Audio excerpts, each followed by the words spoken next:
তো এই নারীদেরকে অত্যাচার করা হতো, আর সেই সম্পর্কে এই নারীদের উদ্দেশ্য করে এখন আমরা অনেক মানুষ এই দুনিয়াতে আছি, আমরা এই নারীদের প্রতি অত্যাচার করি, মারধর করি। কিন্তু বিনা অন্যায় তুমি যদি মারধর করো, আল্লাহর ক্যামেরা চারিদিকে চালু আছে। একটা সামান্য কেউ চুরি করছে, ক্যামেরায় ধরা পড়ে যাচ্ছে, কিন্তু কাল কিয়ামতের ময়দানে সবাই যাররা যাররা হিসাব হবে। তুমি পাপ করছো, আমি হুজাইফা, আমি যদি পাপ করি আল্লাহ আমাকে ছেড়ে দেবে না, আমার হিসাব সেখানে তোলা হবে। এবং যে যেমন ভাবে পাপ করবে তাকে সেইভাবে এই দুনিয়াতে এই নারীদের কি সম্মান, কি ইজ্জত আমার নবী আসার পরে সেই সম্পর্কে লিখছে। দেখুন, নারী জগতের জান রে, নারী আধা ঈমান রে, নারী জগতের জান রে, নারী আধা ঈমান রে, বলে গেছেন মোর দয়ার নবীজি করো নারীর সম্মান রে, বলে গেছেন মোর দয়ার নবীজি করো নারীর সম্মান রে। নারী জগতের জান রে, নারী আধা ঈমান রে, বলে গেছেন মোর দয়ার নবীজি করো নারীর সম্মান রে, বলে গেছেন মোর দয়ার নবীজি করো নারীর সম্মান রে। নারী জগতের জান রে, নারীকে কেউ কখনো নিজের গোলাম ভেবো না, নারীকে কেউ কখনো নিজের গোলাম ভেবো না। কেন? নারী ছাড়া এই দুনিয়ায় কেউ আসতে পারে না, নারী ছাড়া এই দুনিয়ায় কেউ আসতে পারে না। নারী যদি হয় মূর্খ, পিছিয়ে যাবে সমাজ। পুরুষের উন্নতিতে থাকে গো নারীদের হাত, পুরুষের উন্নতিতে থাকে গো নারীদের হাত। বলে রাব্বানা সুখ পাবে না, বলে রাব্বানা সুখ পাবে না, করলে নারীর অপমান রে। নারী জগতের জান রে, নারী আধা ঈমান রে, বলে গেছেন মোর দয়ার নবীজি করো নারীর সম্মান রে, বলে গেছেন মোর দয়ার নবীজি করো নারীর সম্মান রে। নারী জগতের জান রে। এই দুনিয়াতে আমাদের বিশেষ করে মুসলিম সমাজে এই দুনিয়াতে অন্যান্য ধর্ম আছে, তাদের কি হয় কি হবে আমাদের দেখে কাজ নেই, কিন্তু আমরা মুসলমান ঘরেতে এই দুনিয়াতে আমার নবীর রীতি নীতি এই দুনিয়াতে যা বলে গেছে আমরা যদি সেই মতে চলি, আমাদের এই দুনিয়াতে কষ্ট আসবে। দুনিয়াতে আমরা এই বিয়ে শাদীর প্রতি, নারীর প্রতি অত্যাচার করা হয়। বিয়ে শাদীর পরে অনেক সময় কি বলে যে বিয়ে শাদী হলো, অন্য ওই বৌমা এলো আর ঘরে ঝামেলা শুরু হয়ে গেল। কিন্তু আর আমাদের ঘরের মেয়েদের যখন বিয়ে হয়, শ্বশুর বাড়ি গিয়ে যদি কষ্ট পায় না, বাপের মনটা কাঁদে, মায়ের মনটা সবসময় কাঁদতে থাকে, আমার মেয়েটা কার বাড়িতে গিয়ে পড়লো, কতই না কষ্ট হয়। আমি ভাই, আমার মনেতে কষ্ট হবে, আমার বোনটাকে এত কষ্ট করে এত কিছু করে লালন পালন করে মানুষ করলাম, এত খরচ করলাম ওর পিছনে, কিন্তু আজকে শ্বশুর বাড়ি গিয়ে এর কথা শুনছে, ওর মার খাচ্ছে। তুমি চিন্তা করা, এই দুনিয়াতে আমাদের চিন্তা করা দরকার। আজকে আমার বোন, আমার মেয়ে, আমার সন্তান, আমার পিসি এই দুনিয়াতে যখন অন্য জনের বাড়িতে গিয়ে কষ্ট পায়, আমাদের মনটা ছটফট করে, মা বাপের মনটা কাঁদে।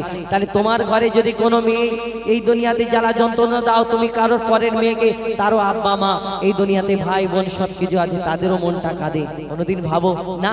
কবি ছন্দের মাধ্যমে আরো কি লিখছে দেখুন, আমার ঘরের মেয়ে যদি শ্বশুর বাড়ি কষ্ট পায়, মা বাপের মনটা কাঁদে আর বুকটা ফেটে যায়।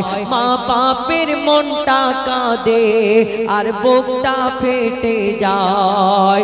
পরের মেয়েকে আমরা দি জ্বালা যন্ত্রণা নিজের অন্যায় চেপে রেখে বলিব মা ভালো না নিজের অন্যায় চেপে রেখে বলিব মা ভালো না যারা পরের ভেবে কষ্ট দেবে যারা পরের ভেবে কষ্ট দেবে তারা নয় ভালো ইনসান রে নারী জগতের জান রে নারী আধা ঈমান রে বলে গেছেন মোর দয়ার নবীজি করো নারীর সম্মান রে শেষ কথা এই দুনিয়াতে আমরা ইনসান আমরা মানুষ আমরা জানি আমার মা বাপের পায়ের তলায় এই সন্তানের জান্নাত মা বাপকে তুমি যদি খেদমত করো মা বাপকে রাজি করো আল্লাহর দরবারে এই মা বাপের দোয়ায় তোমার জান্নাতের রাস্তা সঠিক হয়ে যাবে জান্নাতের রাস্তা সোজা হয়ে যাবে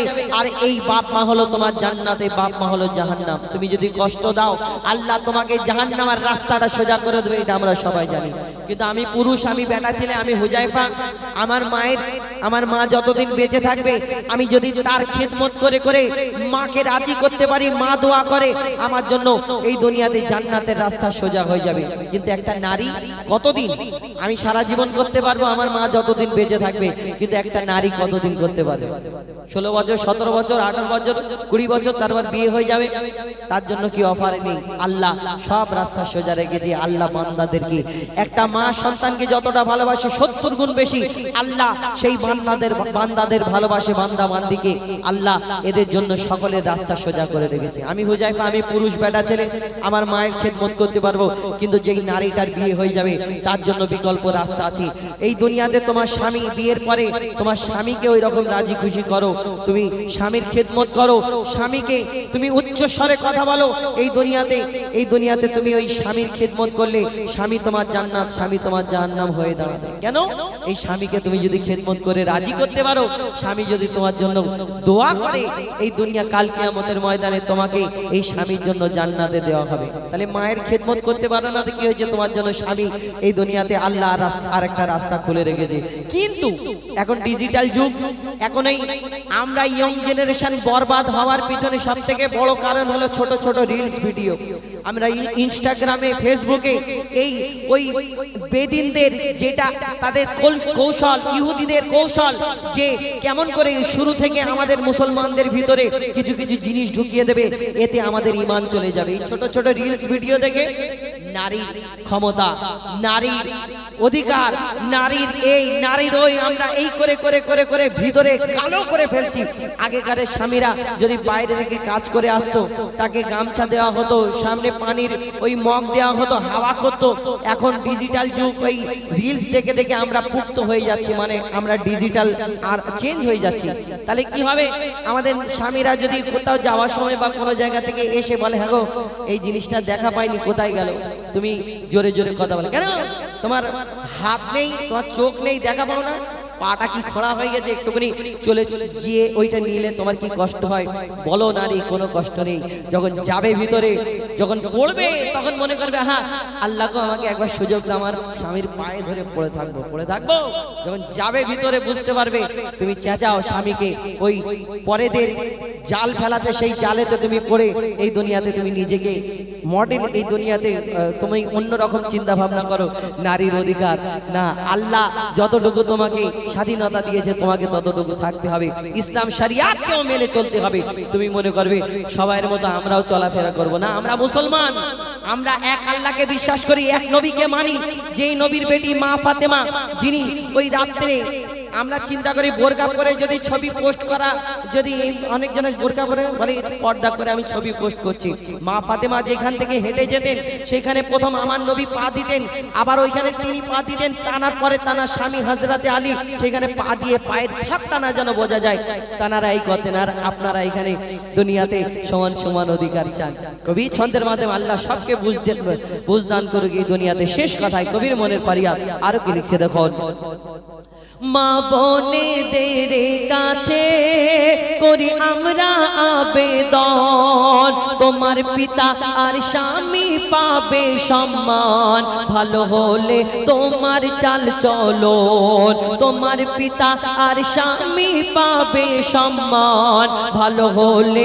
তোমার চাল চলন যতই থাক না তোমার আমল যতই হও না পরহেজগার মঈদুল ইসলাম বলে যায় তোর সব কিছু বেকার মঈদুল ইসলাম বলে যায় তোর সব কিছু বেকার কেন স্বামীর মনে কষ্ট দিলে স্বামীর মনে কষ্ট দিলে যাবি সোজা জাহান্নাম রে নারী জগতের জান রে নারী আধা ঈমান রে বলে গেছেন মোর দয়াল নবীজি করো নারীর সম্মান রে বলে গেছেন মোর দয়াল নবীজি করো নারীর সম্মান রে বলে গেছেন মোর দয়াল নবীজি করো নারীর সম্মান রে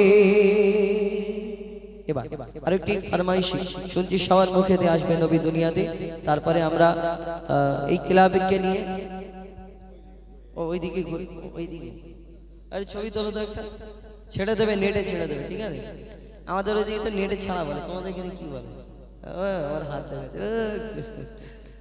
কালকে তুমি ভাইরাল হয়ে যাবে ঘোরানো টাকা আমরা শুনছি সবাই লিখছে দেখুন হাবিল কাবিল প্রশ্ন করে হাওয়া আদমকে তোমরা মোদের বাপ মা তোমাদের মা বাপকে হাবিল কাবিল প্রশ্ন করে হাওয়া আদমকে তোমরা মোদের বাপ মা তোমাদের মা বাপকে বলো গো মোদের বলো কি তাদের নাম ছিল বলো গো মোদের বলো কি তাদের নাম ছিল মোদের দাদা দাদি নানা নানি আছে কোথায় প্রশ্ন শুনে আদম হাওয়া হলো অবাক গো হাবিল কাবিলকে তারা কি দেবে জবাব গো দুজনে আল্লাহ বলে সিজদাতে যায় চলে দুজনে আল্লাহ বলে সিজদাতে যায় চলে বলে মাসুম ছেলে মোদের কাছে একই জানতে চাই হাবিল কাবিল প্রশ্ন করে হাওয়া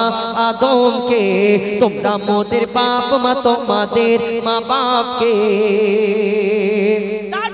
কি উত্তর দেবে কেন তাদের বাপ মানে কি উত্তর দেয় কবি ছন্দের মাধ্যমে আরো কি লিখছে দেখো ওই বলছে আদম শোন তোরা শোন মানব জাতির মাঝে সৃষ্টি আমি প্রথম মোর পাজিরার হাড়ে খোদা হাওয়াকে গড়ে আর গন্ধম খেলাম দুনিয়ায় এলাম জান্নাত ছেড়ে মোদের কেউ জন্ম দেয়নি মোর মায়েরই দুধ খাইনি মোদের কেউ জন্ম দেয়নি মোর মায়েরই দুধ খাইনি পাইনি মোরা মা বাপের ভালোবাসা মোদের নেই বাবা মোরা এতিম দুজনা বাবা কি মোদের জানা হলো না দুজনে এতিম মিসকিন নেই মোদের মা বাপের দুজনে এতিম মিসকিন নেই মোদের মা বাপের তাই মানব জাতির পিতা মাতা মোরা দুজনা হাবিল কাবিল প্রশ্ন করে হাওয়া আদমকে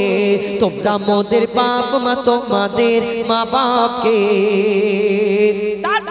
এই দুনিয়াতে আল্লাহ আদম আলাইহিস সালামকে যখন প্রথম সৃষ্টি করার পরে মাটির আদমকে সৃষ্টি করার পরে আল্লাহ ফেরেশতাদের ডেকে ডেকে হুকুম করলো এই আমার ফেরেশতারা তোমরা আমার এই সাদের মাটির আদমকে তোমরা সিজদা করে নাও আল্লাহর হুকুমে সেদিন সকল ফেরেশতারা সিজদা করে নিল আল্লাহর হুকুম মেনে নিল একমাত্র একটা ফেরেশতা সিজদা করলো না যার নাম হলো আজাজিল যাকে ফেরেশতাদের সর্দার বলা হলো আল্লাহ তাকে ফেরেশতাদের সর্দার করলো কিন্তু আল্লাহর হুকুম ছিল ওই আদমকে সিজদা করার কিন্তু সেদিন আজাজিল সিজদা করলো না কিন্তু কেন সিজদা করলো না আল্লাহর সব হুকুম যখন মানলো কিন্তু এই আজাজিল কেন সিজদা করলো না তাহলে আজাজিলটা তাহলে আসলে কে এই দুনিয়াতে যেমন আমাকে এই দুনিয়াতে আল্লাহ পাক রব্বুল আলামিন আমাকে আপনাকে আদম জাতকে সৃষ্টি করেছেন আল্লাহর ইবাদত করার জন্য কিন্তু এই দুনিয়াতে আমাদের সৃষ্টি করার আগে আল্লাহ ওই জিন জাতকে সৃষ্টি করলেন আল্লাহর ইবাদত করার জন্য কিন্তু সেই জিন জাত আল্লাহর এত নাফরমানি করতে লাগলো আল্লাহ ফেরেশতাদের হুকুম করলো এই আমার ফেরেশতারা তোমরা জিন জাতকে শেষ করে দাও, ধ্বংস করে দাও।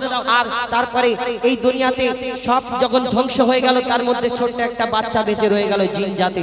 সেই বাচ্চাটাকে ফারিস্তারা লালন পালন করতে করতে করতে করতে কম বেশি 6 লক্ষ বছর ধরে ইবাদত করে। সেই বাচ্চাটা করার পরে যার নাম হলো আজাজিল, যাকে ফারিস্তাদের সর্দার বলা হতো। কিন্তু তার মনেতে একটু অহংকার রয়ে গেল, একটুখানি, বেশি না, সামান্য অহংকার। কি অহংকার? আমি আগুনের সৃষ্টি, আমি জিন জাত, আর আমি মাটির পুতুলকে, মাটির আদমকে সিজদা করব, এটা কেমন করে হয়? এই দুনিয়াতে এই ছোট্ট একটা অহংকারের জন্য আল্লাহ তাকে ফারিস্তাদের সর্দার রাখলো না, শয়তানদের সর্দার করে দিল, ইবলিস শয়তান করে দিল। আমরা আদম জাত, আমরাও অহংকার করি। কেউ রূপের অহংকার করি, কেউ টাকার অহংকার করি, কেউ এই দুনিয়াতে ক্ষমতার অহংকার করি। তোমাকে কবরে যেতে হবে, তোমাকে কিন্তু মনে রাখতে হবে। কবি ছন্দের মাধ্যমে সেই সম্পর্কে আরো কি লিখছে দেখো।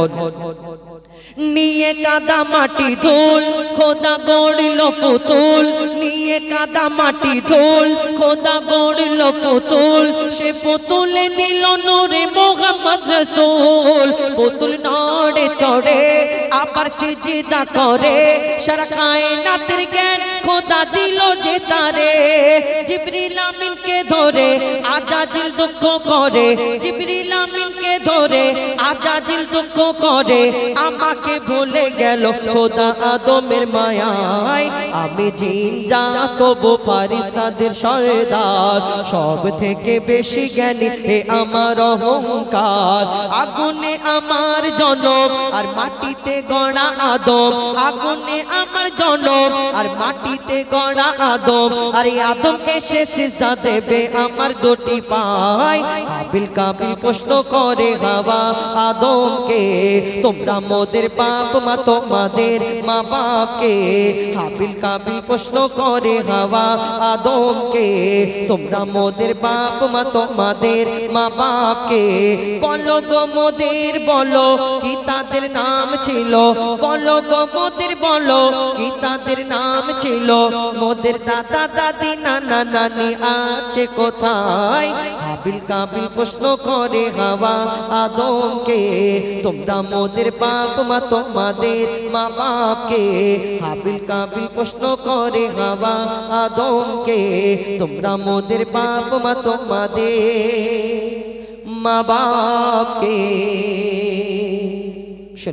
এবার আমার দাদার ফরমাইশ, এই 5 ওয়াক্ত নামাজ নিয়ে, যেই নামাজ আমরা পড়ে থাকি। আচ্ছা, হ্যালো, এখনই আমাদের এখানে উপস্থিত হলো আমাদের ক্লাবের সেক্রেটারি জনাব সুরাবউদ্দিন শেখ মহাশয়। সুরাবউদ্দিন শেখ মহাশয়কে ব্যাচ এবং পুষ্পস্তবক দিয়ে বরণ করে দিচ্ছেন আমাদেরই গ্রামের সদস্য নিয়ামত আলী শেখ এবং শহীদুল শেখ।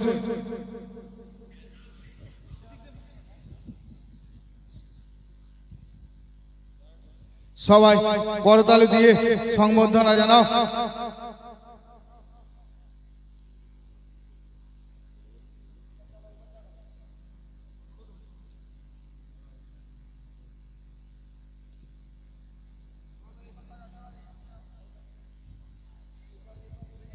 সবাই একটু করতালি দিয়ে সংবর্ধনা জানাও। ধন্যবাদ।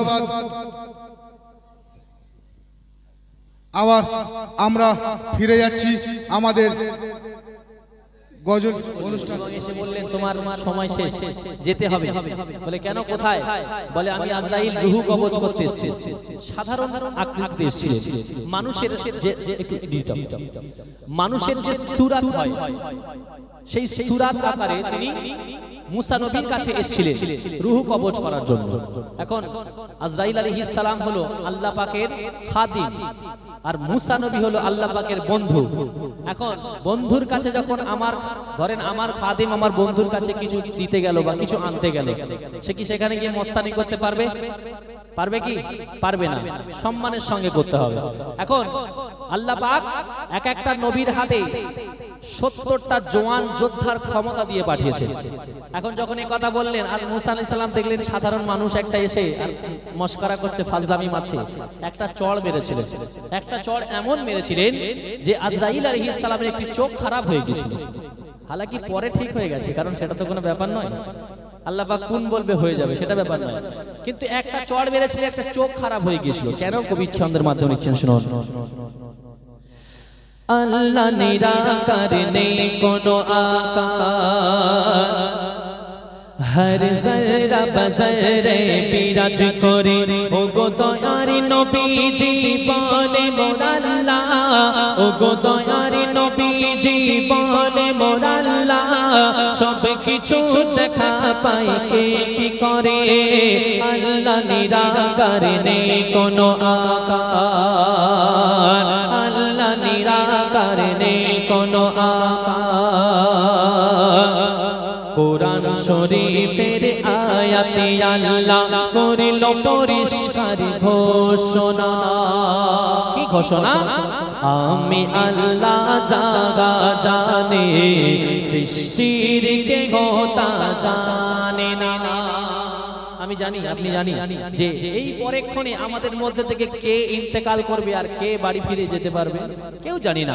আল্লাহ বললেন আনা আলিমুল গায়ব, আমি হলাম আলিমুল গায়ব, সব কিছুর খবর রাখনে वाला। আর কেউ এই জমিনে কুল কায়নাতে আর কেউ নেই।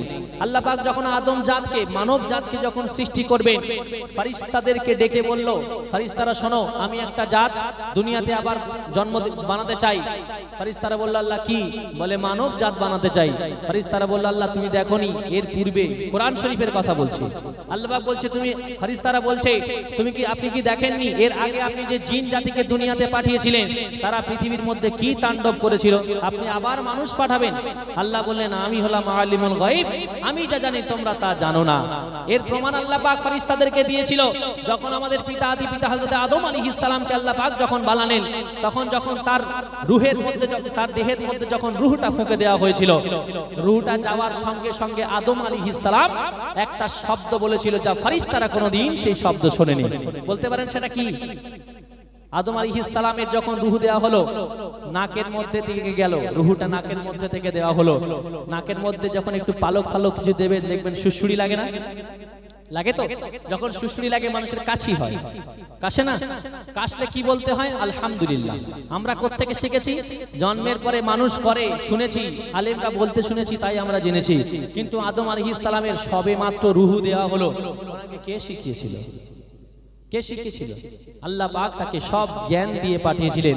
যখন রূহ গেল আলহামদুলিল্লাহ বলার সঙ্গে সঙ্গে ফেরেশতারা চেয়ে আছে, হায় রে এ কি কথা বলে। আল্লাহ পাক একটা মাটির পুতুল বানালো, তার মধ্যে রূহ দিল, সে রূহ হায়াত পাওয়ার জিন্দেগি আসার সঙ্গে সঙ্গে সে আলহামদুলিল্লাহ বলল যা আমরা কখনো শুনিনি।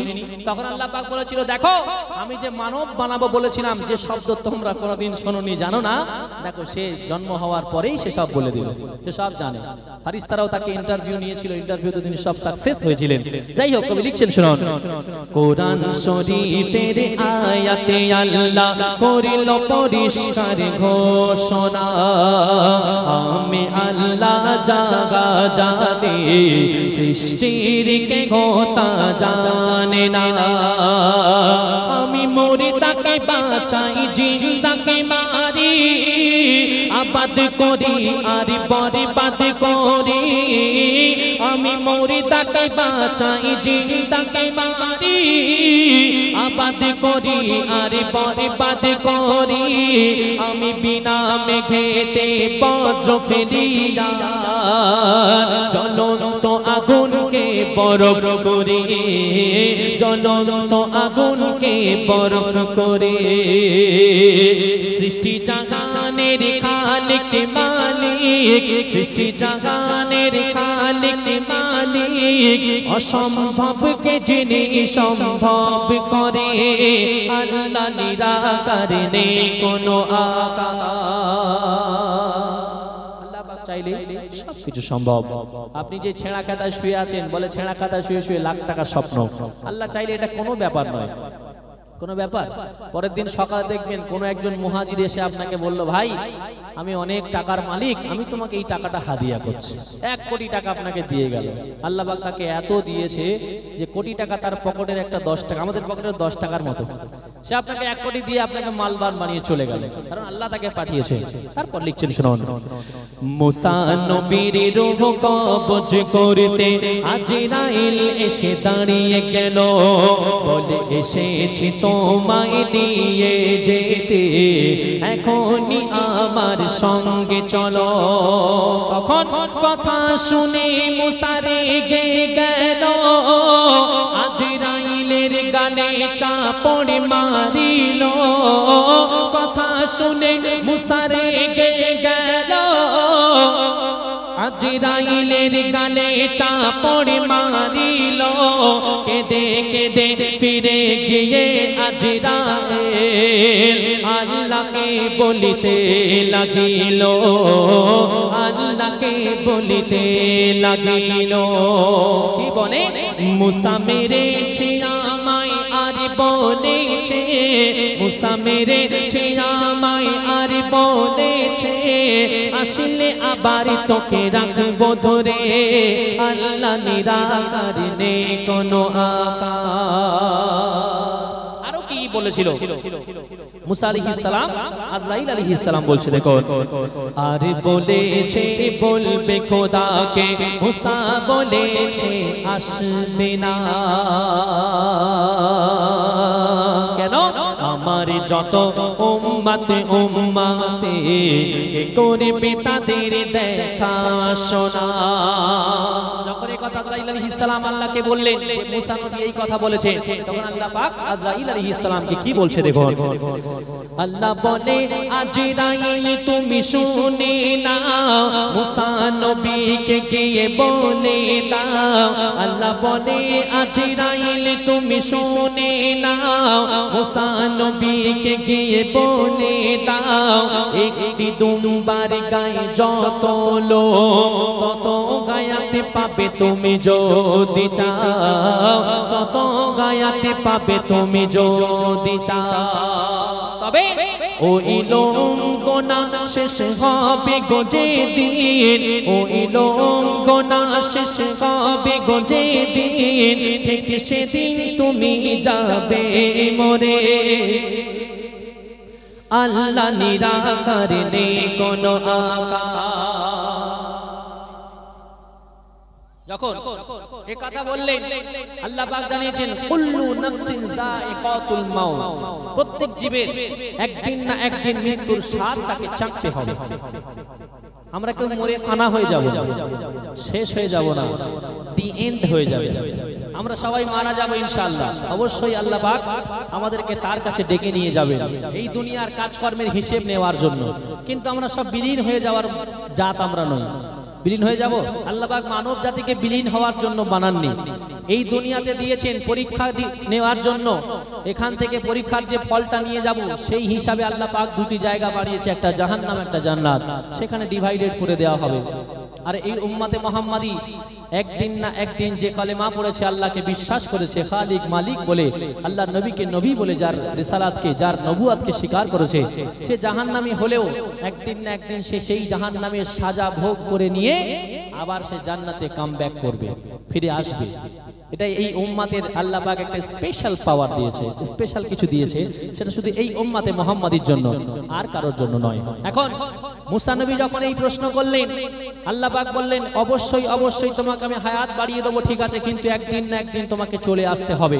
তখন আল্লাহর নবী তো আল্লাহর নবী, তখন সে কি বলছে দেখুন, আবার আজরাইল এলো ফিরে, দাঁড়িয়ে দূরে সব শুনিয়ে দিল, সব শুনিয়া মুসা করলো মোনাজাত, খোদা গো আমি কি করব বলো। প্রথম আজরাইল আলাইহিস সালাম এসে ঘরে ঢুকে সালাম না দিয়ে বলল, তোমার রুহু কবজ করে নিয়ে চলে যাব, সময় হয়ে গেছে, টাইম ইজ ওভার, তোমাকে যেতে হবে, ফিরে যেখান থেকে এসছো সেখানে যেতে হবে। তখন মুসা আলাইহিস সালাম চড় বসিয়ে দিলেন। এখন আজরাইল আলাইহিস সালাম আল্লাহর কাছ থেকে ঘুরে এসে ডিসটেন্স বজায় রাখছে, দূরে দাঁড়িয়ে বলছে যে একবারে একটা চোখ গিয়েছে, দ্বিতীয়বারে কি হবে তার তো ঠিক নেই, কারণ আল্লাহ পাক নবীদের হাতে সেই ক্ষমতা দিয়েছেন। তখন কি ঘটছে দেখুন, আবার আজরাইল এলো ফিরে, দাঁড়িয়ে দূরে সব শুনিয়ে দিল, সব শুনিয়া মুসা করিল মোনাজাত, খোদা গো আমি কি করব বলো, কেন আজ না গয় কাল মরতে যে গাবে, এত গায়াতে নিগে লাভ কি হবে, আজ না গয় কাল মরতে যে গাবে, এত গায়াতে নিগে লাভ কি হবে, কিন্তু আমি যদি আজ মারা যাই, আমার বিবি বাচ্চাদের কে হবে, আমার বিবি বাচ্চাদের কে হবে। তখন আল্লাহ বলছে, আল্লাহ বলে মুসা তুমি জানো না, আমি রিজিক রেখেছি সবার তরে, আল্লাহ নিরাকার নেই কোনো আকার। মুসা নবী তিনি হলেন আল্লাহর নবী, যখন দেখছে আল্লাহ পাক নেবে, তখন আল্লাহর নবী জিজ্ঞাসা করছে, যখন আমাকে চলে যেতেই হবে তখন বেকার হায়াত নিয়ে কি হবে?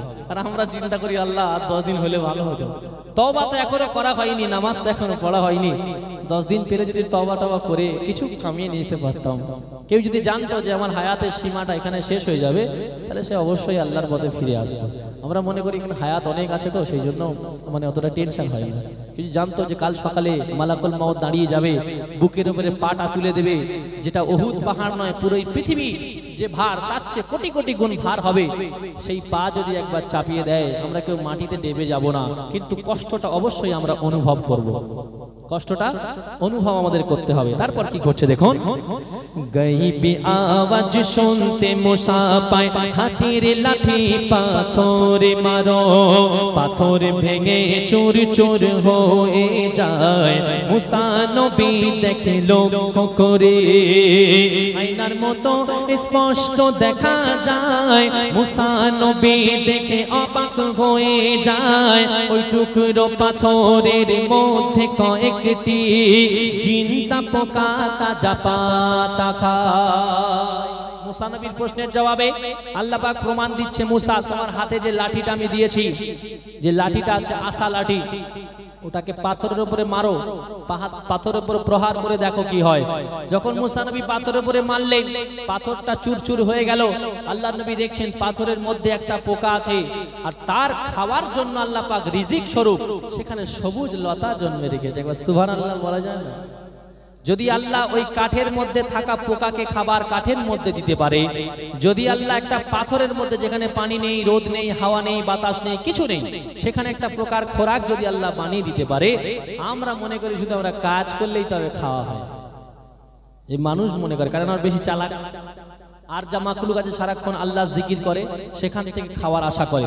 আর আমরা বেশি চালাক, আল্লাহ হাত পা দিয়েছে, দিমাগ দিয়েছে, সবচেয়ে মূল্যবান জিনিস, আমরা শুধু ইনকাম করে নিজে মনে করি যে ইনকাম করলেই তবে খাওয়া হবে, নইলে হবে না। আল্লাহ বলছে আমি হলাম রাজ্জাক, রিজিক দেনেওয়ালা আমি দেব, তুমি যতই আঁকড়াও, যতটুকু লেখা আছে তার বেশি তুমি পাবে না। শেষ কথায় কবি লিখছেন শুনুন, সীমিত জ্ঞানের মানুষ আমরা, কখন কি হবে জানি না, আল্লাহকে আমরা চিনব কি করে, নিজেকে চিনতে পারি না, তুচ্ছ জ্ঞানের করি গর্ব অহংকার, সকাল সন্ধ্যা শুধু আমার আমার, চাবির পুতুল মোরা এটাও জানি না, দম ফুরাবে কখন কোথায় কার, দম ফুরাবে কখন কোথায় কার। কবি ইয়াসিন বলে থাকো সরে বগালে,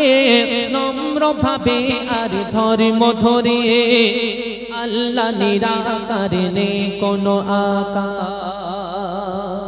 শুনলেন এই ঘটনা অনেক বড় ঘটনা, আমি সব জায়গা ছোট করে গাই, কিন্তু এখানে আমার মা বোনেরা যেভাবে শুনছে আমার নিজেরই গাইতে ভালো লাগছে। আজ বিশেষ করে সাউন্ডটা একটা, আচ্ছা আমার বিশাল দম হয়ে গেছে, একটু পরে গাইবো। তার আগে আমার দাদা একটা রিকোয়েস্ট করেছে, সেটা আমি